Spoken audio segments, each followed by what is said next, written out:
You're listening to Let's Talk About Fatherlessness with host Sean Teis, where we talk about leading fatherless families to the Heavenly Father. Hey, my name's Sean Teis, and this is Let's Talk About Fatherlessness show. Excited to be able to talk to Devon Harris today from Circle Refuge Ministries. Hey, Devon, how you doing? Hey, Sean. Doing well, man. Why don't you go ahead and tell us a little bit about your organization, about your story. We're just going to talk about fatherlessness. This is just a casual conversation about it. Yeah. Thanks, Sean, for the invite and the opportunity. Full Circle Refuge started back in 1994, kind of. I'm retired military. I was a new believer back in the 90s. I was a foxhole decision in a desert storm, coming out of that and trying to see where God was leading, and was normal, I guess, thinking of what's my Christian life going to be like? Is this sitting in a pew, listen to a message, and going out to dinner, and life would go well. I was stirred by that's not good enough, and somebody approached me at a church and said, "Would you like to go to the juvenile facility, what we call here in this area, Youth Development Campuses? It's like a prison for kids." Mm-hmm. And basically, I was thinking in my mind, my past, the only thing that really saved me from being locked up, I think, was going into the military at that time. So my concept of jail was only what the media shared with me at that moment in my life. So I was basically thinking I was going to go into this facility, walk in to the cell and look at this young man, give him a gospel tract and say, "Jesus loves you," and I can walk on out. And I felt pretty comfortable about that. And I was a soldier at that time, leading other soldiers, that can tell another soldier to jump from point A to B. And when I walked in there, Sean, I had fear factor kick in, I thought all these boys were going to be in these cells and I was going to, that was it. But they were coming towards me to shake my hand. And I go, no, this ain't cool. And we went into a room and this other guy started to do a Bible study. And I had all this fear going through me that these kids, how much money I had in my pocket, they're going to rip me off. And all this negative stuff was flowing. And, or I felt like they can see the fear in me. And here I was, a soldier at that time. And it's really weird. Even the guy asked me at the end, "Devon, you got anything to share?" "Nah, man, I'm ready to go." And I even got home to my wife and I stated, "I don't know what God is up to, but this is not my cup of tea." And basically what happened is this guy kind of influenced me to go a second time, Sean. I don't know what he said to me, but I did go a second and a third time. And God showed me that here was kids that had been misdirected, that needed direction. And all he wanted me to tell them was the way, the truth, and the life. And the neat thing about that time, look in hindsight and how God is preparing people for ministry, is very powerful to me all the time. That, every Monday night at that time, I would go meet with these guys in lockup. And Sean, take this with a grain, what I'm saying. These guys taught me who God was. Because I was a new believer. And I went to church every Sunday and everything and read my Bible. But whatever I had to share with these young men every week had to work. It had to work for their scenario, their world. And, they taught me that reality, the struggles they were going through that I never understood, and then I stuck with this. And in 1999, I retired from the military prematurely, turned down a promotion to do what we do today, Full Circle Refuge. And I thought it was crazy, but I did it. And myself and my wife, we created a nonprofit, Full Circle Refuge. And the focus of Full Circle Refuge is to see Jesus transform the lives of juvenile offenders and at-risk youth, period. In lockup, on the streets, gangs, wherever God leads us. And we've seen thousands and thousands of kids over the years, and really learn a lot about that culture, and in our season of life now, I'm a lot older. I started that in my late 30s, and I'll be 62 this year, and I kind of think about it sometimes, Sean, am I still relevant, to the culture? And God always, because we have history with them, or that mindset, there's always an open door that God gives me something to say that really resonates with them. And God says, yeah, I'm not done with you yet. I'm not done with you yet. So that's in a nutshell. That's Full Circle Refuge from the beginning to this moment in time, right at this time. So thank you. That's great. And then we connected through social media.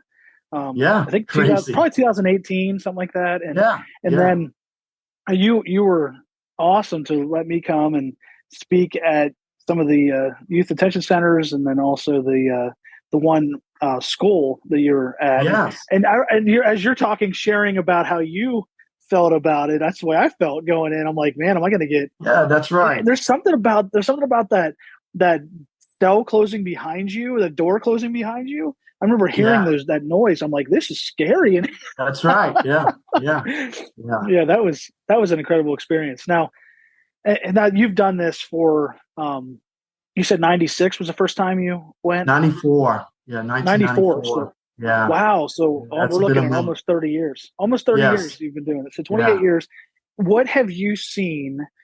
You're obviously dealing with tons of fatherless individuals. Is there any statistics that you've seen? And then also just personally what you've seen in the issue of fatherlessness with this? Yeah. That's one of the questions I always ask in a group. And, and it is majority. It could be 10 boys sitting there or girls or 100. It is majority. And they always look around at each other, and they didn't realize they were in the same mix. Then you go to the point, do you have a relationship with your father? And you might get that negative one that I don't want to see that man, or I don't know where he's at. Or you can see the body language change in the group very rapidly. And the reason why I asked the question is because I'm walking into their world as a man, and want to befriend them, so they listen to me, because they've been already canceled out, hurt by an adult male, or preconceived ideas of what that man was, or they've been told by their mother what that man was, and that they're just like them, or whatever it may be, and they're trying to navigate their own journey in life. And so trying to get past that wall all the time. But in lockup, in juvenile facilities, it's right in that 90% everywhere we go. And we know we have to approach that every time. When I walk in, especially as me as a man walking in there. Yeah, and so what do you say to them? Like, how do you? As they're dealing with fatherlessness, what do you say to them about the issue of that God being their father, or whatever it might be? Yeah, first of all, one of the things we do in one of our sessions with our what we call court order kids, and these are not lockup. Whatever your father's done, it's not your fault. Yeah, exactly.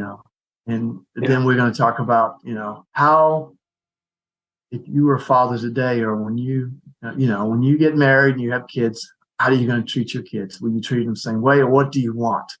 So give them hope that they don't have to be the same as people are already said that. And I do hear that a lot, that you just like your daddy, that kind of concept. And so, kids start acting that out, whatever that mentality is. Try to get them past that. Even presenting the gospel, and we probably talked about this before, how you approach that about God the Father, and really turn them off, because if he's like my father, I don't want no part of him, and getting past that. It's bigger than that. So It depends, but the conversation is trying to get me past them, past that mentality of I'm here, I'm not like their father.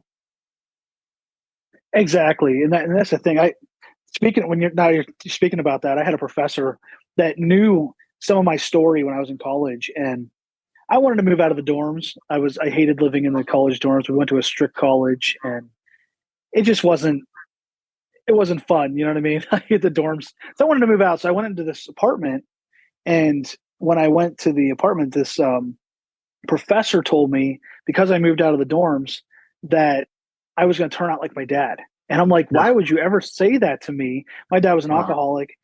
He was Yes. heavily involved in the adult film industry. He was abusive to my mom. He made me fatherless. And I'm studying in a Bible college, and the guy's like, "You're going to turn out like your dad." Like, it was one of the worst things he could ever said to me. Yeah. I had bitterness towards that guy for a long time. I finally went to him later and apologized. But I couldn't imagine somebody that hadn't had the mentors that I had, hadn't had the people in my life that I had. I was blessed. I'm not bragging myself, but I was blessed to have those people, how they would have handled somebody saying that to them, like you're saying. Yeah. Yeah.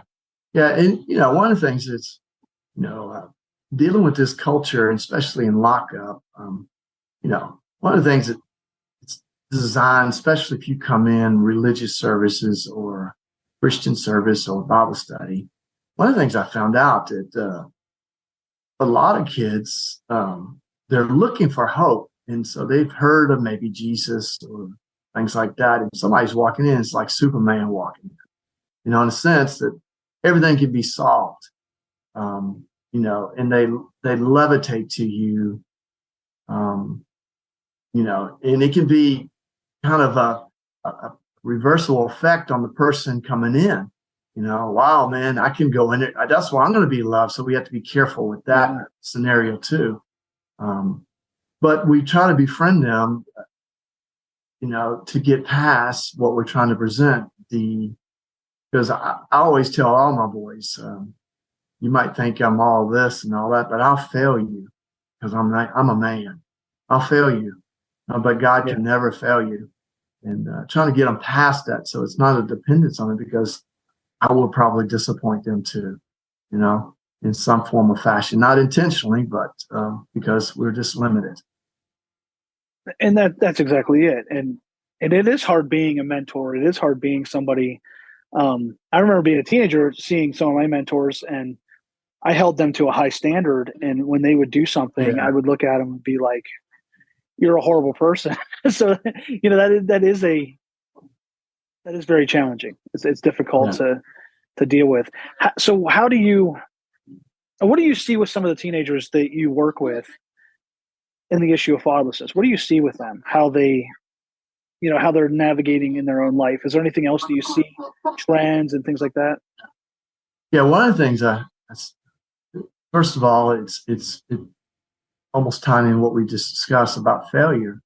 On the other side of the coin is their failure. And let's say we set a set of goals or expectations, and they fail. I've heard from young men say, Mr. Devon, I guess you don't want to meet with me no more because I failed. No, we just reset the goal. We reset the goal. Another thing that I see, and myself and my wife were just discussing this the other day, it's crazy when you ask kids that have been through a lot of disappointment and disconnections, what do you want to be when you grow up? And you'd be surprised what I get. You would think they would want to be, a rapper, whatever, all this stuff. I'm going to do all this. We do hear them, but majority kids, it really throws me out. I want to be a counselor. And, I want to help kids like me, I want to be a counselor. Wow. Because, it's kind of a focus of navigating their own trauma by helping somebody else. They see that they see their own counselors or mentors that are doing great things, or kids that say, I want to be a mentor, So it's pretty amazing that they have hope that things can change if they can do the right things. It's like you're looking at it. You've heard the story about alcoholic parents. alcohol parenting, you're seeing a child or a teenager or a young adult coming up and says, I refuse to even have a drink because I've seen that. But that's not everybody. We know the other side of the story, that we see that there's a sensitivity that if your family, your mother or father was an alcoholic, most likely you would come. But there's another piece that a lot of people have seen the atrocity of it, the pain of it, and they refuse to be part of it at all. So, but it's very unique to see, conversations that we have with kids. It's all over the place. Yeah. Any advice for people that are working with fatherless individuals, just starting into it or wanting to get into, just working with fatherlessness really is what we're talking about. But anybody, like people that want to get into working with kids like this, any books, resources that have helped you to help understand the ones you're working with? Yeah. Well, one of the things is you have to get rid of what you think worked in your past. I always use the same concept. We did it this way. Why can't it? I get tired of that one from folks in church. They say, why can't they get it right? We were right. Or they'll give some preconceived idea about they walked up the hill in the snow around whatever, all this concept. But it's a different world. So we have to get rid of that. And here, again, coming into that world as a soldier, you got to do what I have to say. I have to get rid of a lot of things because some of these kids will get under your skin. And then I always look at the guys I work with. It's not where they're at, not at this point. It's not what they're dealing with, or even if they cuss you out, look at you funny or whatever, or laugh at something, it's where God can take them to. And he's just giving you the opportunity to be part of it, And, Sean, I have young men in our lives. They've been in our lives since they were adolescents, teenagers, and they're grown men. I even have guys that we're conversations with. They're in their 40s now, that we met when they were young. So, we're here for the long haul. And when you're mentoring or you're dealing with fatherlessness, you have to make a commitment to say you might have to be there for the long haul for a young person. I'm really amazed at times at just that inkling thing that I've said to him, and that stuck with them for the rest of their life. It's held them on, even into their adult life. Resources, one of the things I always look at, I try to understand the pulse of the culture. I'll be real. If there's a new fashion flavor, I ask the kids, hey, man, explain it to me. Explain the lingo, the slang, whatever. Yeah. But also understanding what's happening around the world and how things, I did several interviews last year about a spike in gang activity in our area. And the question was, we had over 50 teenagers die from gang violence within a time frame from April of 2022 all the way to September. And, wow. They were trying to figure. Yeah, it was a real spike for our area. And the news journalist asked me, "Do you think COVID has anything to do with that?" Pre-COVID coming in, and I said, "Well, the inconsistency with our education, in and out of school, lockdown. Well, parents trying to navigate things, and it's a very impressionable time of their lives. And if they don't have that, it's such a critical time, that adolescence of getting affirmations, reaffirming that I'm a man or I'm a woman at this time, and you don't have these avenues in your life, and somebody on the streets tell you, I'm going to show you what a man is, or in a very negative way, showing what a real woman is, you're going to have these results. And we did. We had these results, and it was very devastating. And politically, folks were trying to answer it, and it wasn't coming out really well. But biblically, we can answer it, and you have to be in with the long haul, and come alongside these kids. even in their struggles of things that just rub you wrong. Yeah. So I don't know if that answered everything you asked for, Sean. No, it does, because I have more to add to that. Like, for example, you said the continuing relationship, and James 1:27 says, "Pure religion and undefiled before God and the Father is this: That's right. to visit the fatherless and widows in their affliction, to keep himself inspired from the world." That verse says to visit, and we've preached about this all over the country. To visit means to look upon in order to help or to benefit. It's not a one-time thing.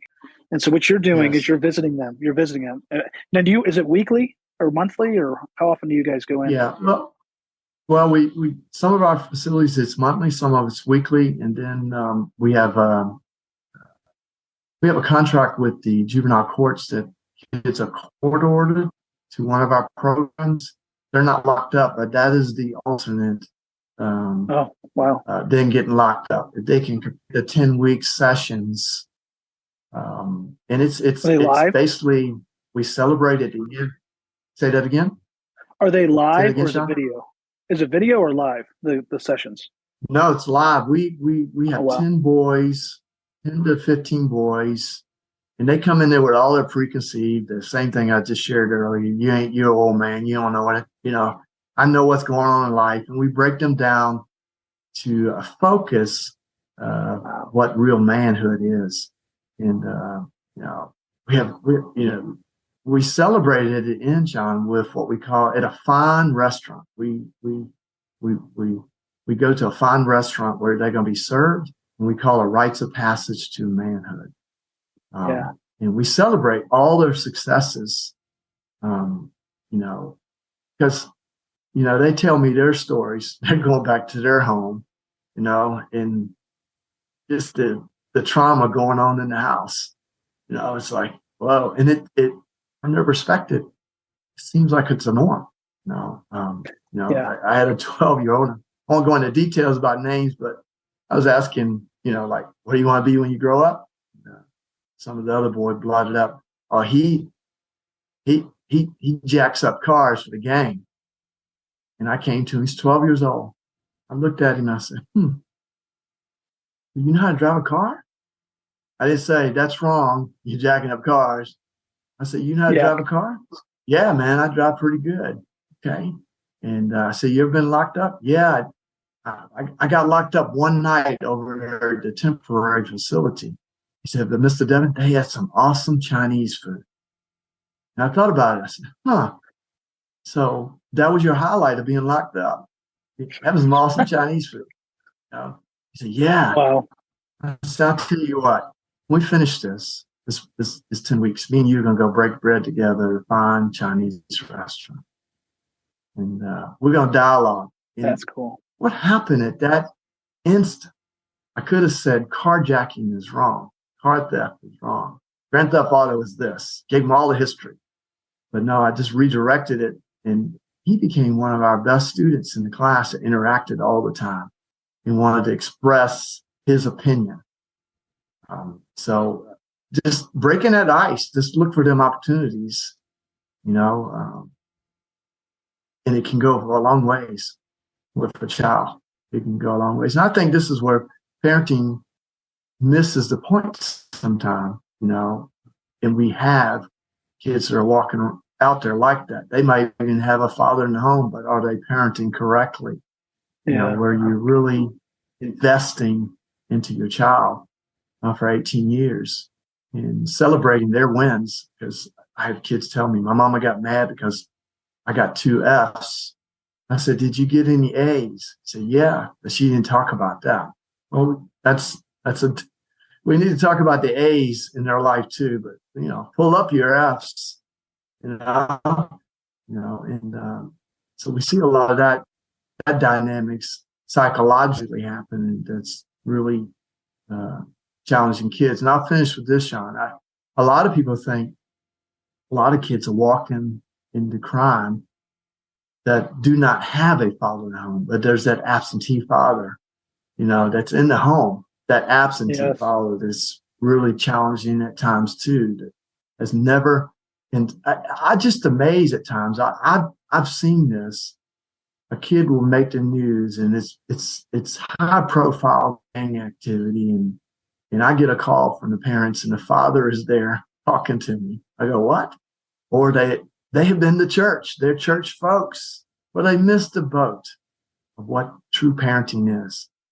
We need to step back from maybe what we think church is, and step back from our hard work of life. And now we've been exposed. Now you got to deal with this kid, and he's probably going to go to prison, and you got to deal with the dynamics of that. So really prayerfully walking through life of parenting. And just a disclaimer, John, and you know this. Myself and my wife been married 40 plus years, and God never blessed us with biological kids. But we had many kids stay in a home, and we took in custody of kids. Side note about parenting. What do you know? Type thing. So that's where I got my parenting from. There you go, Sean. No, that's good. That's good. And I appreciate you sharing that. As we kind of wrap up, Yes, I wanted to ask you, there's a statistic that I've shared, it feels like a million times, but obviously it wasn't that much, but it's 85% of youth in prisons grew up in fatherless homes. That's an old statistic. Can you speak to that? You're working with the youth in prisons, youth detention centers. What are your thoughts on that statistic? And is it growing? What are your thoughts on that? I think the statistics is right on par. I used to say 90%, I don't know, right around there. But as I gave you that unofficial survey of everywhere we go, it is there. So that shows you something. If somebody can come alongside, just like our juvenile court program, or come alongside before they get caught up in the penal system, all right, we can deter crime. We can offset that. Even when I go into adult maximum security prison, it's the same MO, the same message I hear from adult men that are lifers, the same message. So in my walk, if I can do my best, I've come alongside a child, to deter them, to give them hope. I look at it from a practical point of view as a law-abiding citizen, taxpayer. We can save some money, because it costs a lot. Yeah. In the state of Georgia, it costs $90,000 a year to house one child in lockdown. Most of the kids I'm dealing with are doing 3 to 5 years. So that's just from a practical point, what we can do in society. And there was many of us, and I'm thinking, pie in the sky, but many of us, what can we do for society? And God has given us the tools. We just need to operate in them. That's true. That's true. And like you said, I honestly think it has a lot to do with the issue too. It's fatherlessness. Obviously, it's the lack of a dad. But I was a youth pastor for about 6 years in Florida, and then also I was a volunteer youth director in Pennsylvania. It was one of the hardest group of kids that I worked with. Not just the fatherless kids. Obviously, that's challenging. It's hard to administer. You do your best with them, but I think they're more open than even kids that have a dad in their house.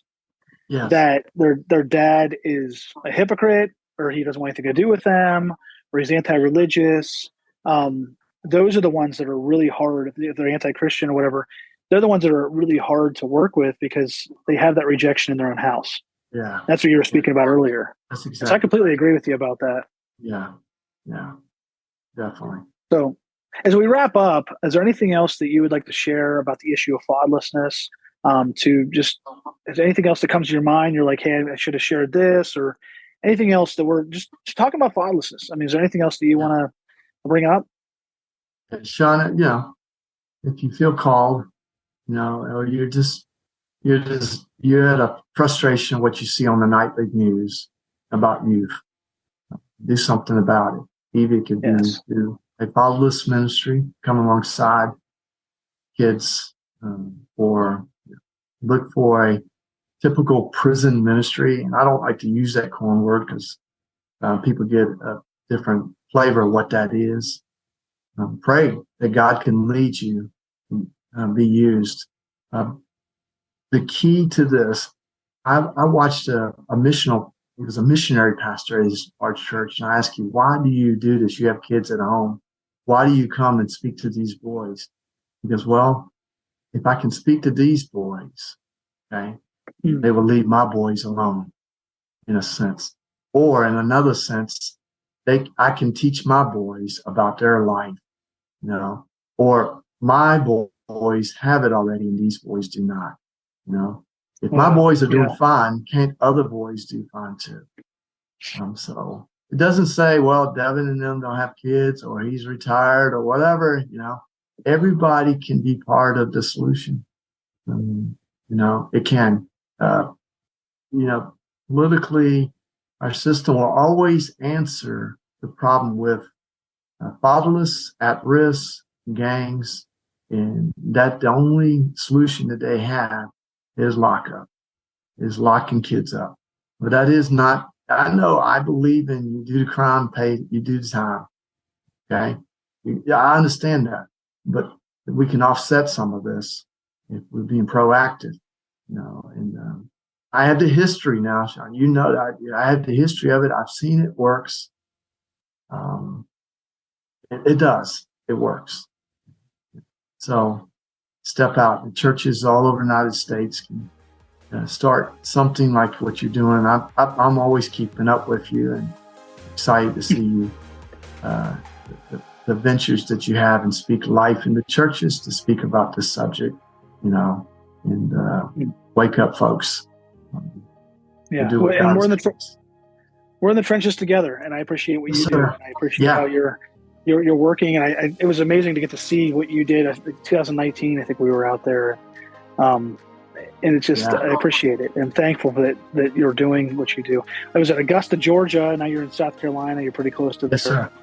Yeah. Just excited about thank you for serving. Thank you for reaching these kids, and we all can do a part. And that's what I really want to bring to light with this podcast, with this show, is challenging people. Hey, get involved or get more involved, or here's some ways you can do better, or hey, let's just help you understand there's other people out there doing work like this.